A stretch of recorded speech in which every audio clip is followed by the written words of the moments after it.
Here is our science news for this week. Breakthrough for tuberculosis, one of the world's biggest killers, as new vaccine shows promise in early trials. Researchers have announced promising results for a tuberculosis vaccine that can be freeze-dried and safely stored at higher temperatures for months. A major breakthrough in the fight against one of humanity's biggest killers, and a major step towards overcoming one of the big barriers to vaccine distribution in poorer parts of the world. The shot could one day provide an alternative to BCG, the only vaccine licensed against tuberculosis. The Bacillus-Calmette-Guerin, or BCG, vaccine is used to protect against TB and has been in use for more than 100 years. The temperature-stable vaccine will cost approximately 15 cents more per dose than its unstable equivalent, but could be overcome by savings and reduced wastage. The technique underpinning its production is already used for many other vaccines already on the market. The whitest feathers of any bird have been found, and they're dazzling. The bright, white tail feathers of the Eurasian woodcock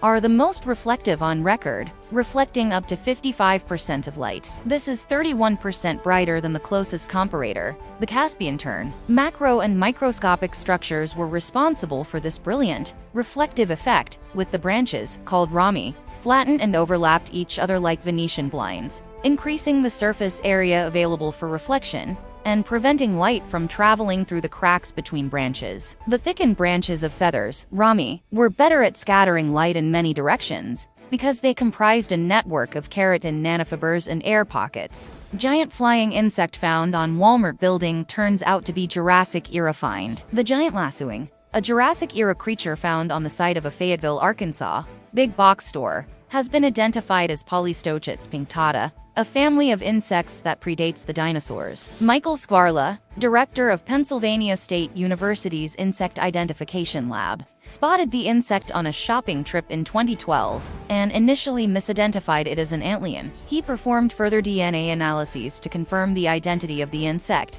and it has now become part of the Frost Entomological Museum's collection at Penn State. Scientists thought the species had been completely wiped out in the region, but the discovery of the lassoing in Arkansas is the first record of the species in the state. The mystery is how the insect ended up at a superstore in an urban area of Arkansas. Breakthrough as eggs made from male mice cells. Prof. Katsuhiko Hayashi from Osaka University is working on developing fertility treatments that can turn male XY sex chromosomes into female XX ones, raising the prospect of male couples having their own children. His work was presented at the Human Gene Editing Summit at the Crick Institute in London, but the eggs are of low quality, and the technique could not be used safely on humans at this stage. However, he could see current problems overcome in 10 years, and would like to see it available as a fertility treatment for both male and female and same-sex couples, if it is proven to be safe to use. Prof. Hayashi said he would not be in favor of it being used by a man to create a baby, using his own sperm and artificially created eggs, while Prof. Amanda Clark said the LGBTQ+ community should have a say in the use of the technology for reproduction. However, safety and efficacy have not been proven, and it is unclear how long the technology will take to get to the clinic. Climate change. New idea for sucking up CO2 from air shows promise. A new way of sucking carbon dioxide from the air and storing it in the sea has been outlined by scientists. This novel approach captures CO2 from the atmosphere up to 3 times more efficiently than current methods, and can be transformed into bicarbonate of soda and stored safely and cheaply in seawater. It promises far greater efficiency and lower cost, and has been welcomed by others in the field. This paper suggests that CO2 capture can be transformed into bicarbonate of soda and stored safely in seawater. Dr. Sengupta wants to establish a spin-off company to develop the technology further, believing that removing CO2 in this way will not only be critical to limiting the rise in global temperatures, but could also be directly empowering for developing countries. Some scientists are reluctant to put too much emphasis on new and emerging technologies, like direct air capture, but with the temperature thresholds of the Paris Climate Agreement under threat from rising emissions, many others feel that the rapid deployment of direct air capture, in addition to massive cuts in carbon, is the best hope of avoiding dangerous climate change. The first wiring map of an insect's brain hints at incredible complexity. Scientists have created the first detailed wiring diagram of an insect brain, which contains 3016 neurons, connected by 548,000 synapses. This is an important advance because it's closer in many regards to a human brain than the other ones. The new map will help scientists study the ways learning changes the brain, how brain wiring differs by sex, and how wiring changes during an animal's development. Researchers at the Allen Institute in Seattle have mapped the connectome of a mouse brain by slicing it into thousands of thin sections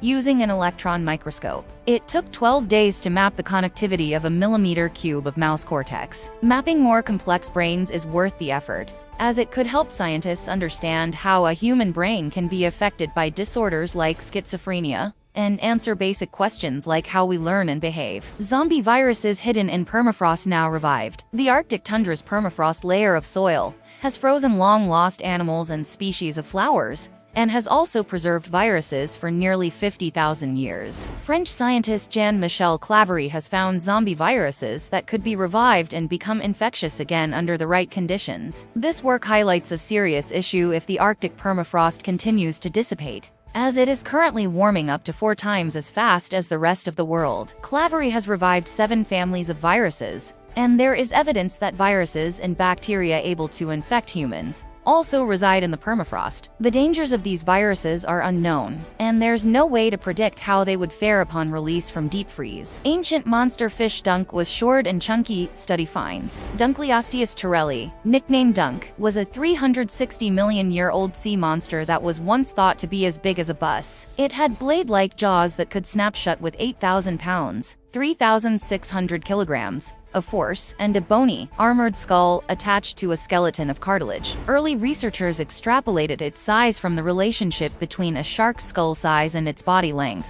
and left it at that. During the pandemic, Russell Engelman found himself unable to do his normal lab research, and went to the Cleveland Museum of Natural History to think about some research questions. No matter how he tried, Engelman could not reconcile the skull with a 30-foot-long body. All of his reconstructions required strange, unrealistic body proportions that looked nothing like the original drawings of D. Turelli. Naturally, he decided to find out how the original researchers determined the size of D. Turelli, and that's when the real problem became apparent. A study published in the journal Diversity found that skull size and shape are highly correlated with body proportions, and that D. Turelli was likely no longer than 13 feet, 4 meters. The analysis examined a lot of fishy factors, but it ultimately boiled down to the height versus the width of the skull. Thanks for watching. See you on the next one. Oh, and don't forget to subscribe.